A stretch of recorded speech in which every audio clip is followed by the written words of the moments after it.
Welcome to Daily Treasure, a devotional podcast by Sharon Betters, produced by Mark Inc. Ministries.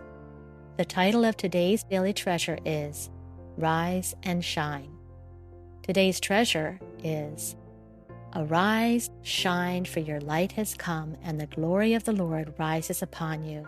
Isaiah 60:1.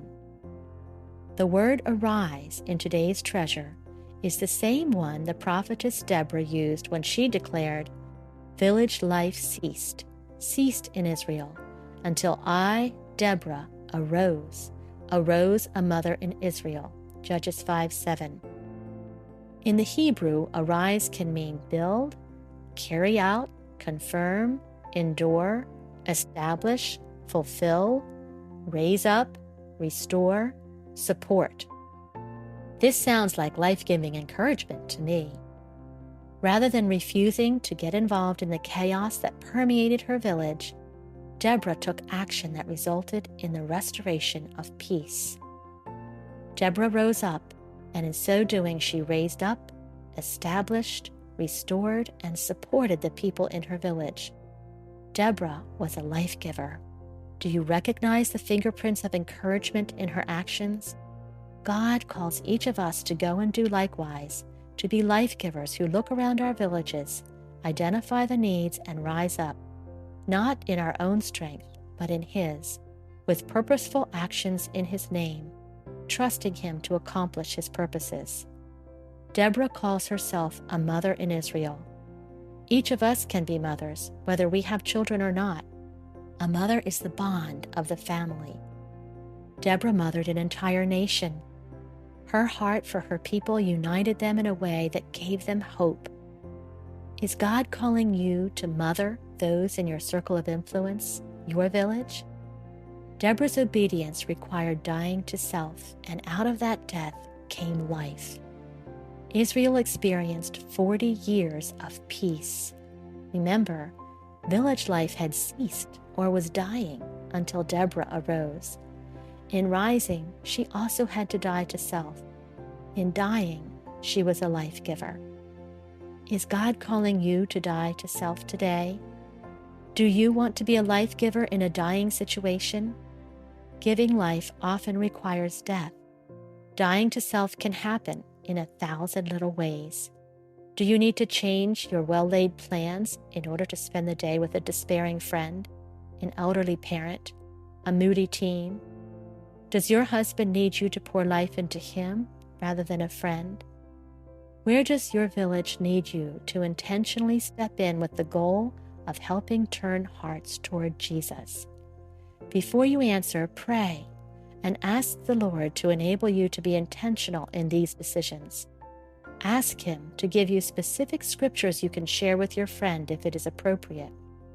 Sometimes the Lord will direct you to do something that has no obvious spiritual overtones to the recipient. A grandmother burdened for a granddaughter treated her to lunch and a manicure. She had no agenda except to remind her beloved granddaughter of her love for her, with hopes that when her granddaughter needed a receptive listener, she would turn to her grandmother.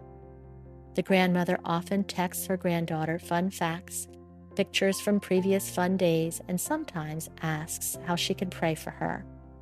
Her ultimate goal was to set a table where her granddaughter will always feel welcome, even when she knows her grandmother does not like her decisions. This grandmother is in it for the long haul, knowing her job is not to fix her granddaughter, trusting that task to the Lord. Are you in it for the long haul? Start with where you are comfortable offering encouragement and ask the Lord to broaden your vision for where you can offer the help and hope of Jesus. Soon He will call you to a place that requires dying to self.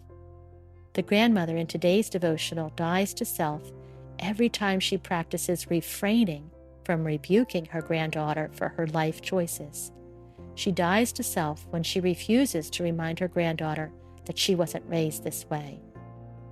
Instead, she prays during every conversation, trusting the Lord to open her mouth with His words, praying that she is planting seeds that will one day bear the fruit of her granddaughter's love for Jesus. Serving others requires giving up personal time and sometimes personal finances. It might require you entering the crucible of suffering that results in a sacrifice of energy and emotion. But this is where the treasures in darkness and riches in secret places are often the most brilliant. God can use your sacrifices to not only help heal your friend's broken heart, but also deepen your understanding of God's love and presence. Such sacrifice goes against our natural instincts, but God promises to create new life when we die to self. Through biblical encouragement, we become life givers. As daughters of the King, we can go into the darkness of a friend's broken heart, confident that the light of Jesus goes with us. Lord, we love you. We can't get our heads around your love for us, but we know your love invites us to run to you when life turns upside down. In your presence, we unload our fears, our needs, our longing for a better world. Show us where we need to die to self so that new life can begin. We need you to be specific in directing our efforts to set a table that invites hurting people to come and experience the bounty of your love. Thanks so much for joining us today for the Daily Treasure podcast. And as always, we are grateful when we hear from you, when you share your stories of how God is using this devotional to help turn your heart toward Jesus. We're also grateful to hear about those of you who are using the book Aging with Grace in small group Bible studies or for personal study. So I want to encourage you, those of you who haven't gotten your hands on it yet, to check out Aging with Grace, a book that Susan Hunt and I co-authored. It's Aging with Grace, Flourishing in an Anti-Aging Culture, and you can learn more about the book by going to agingwithgrace.online. That's agingwithgrace.online.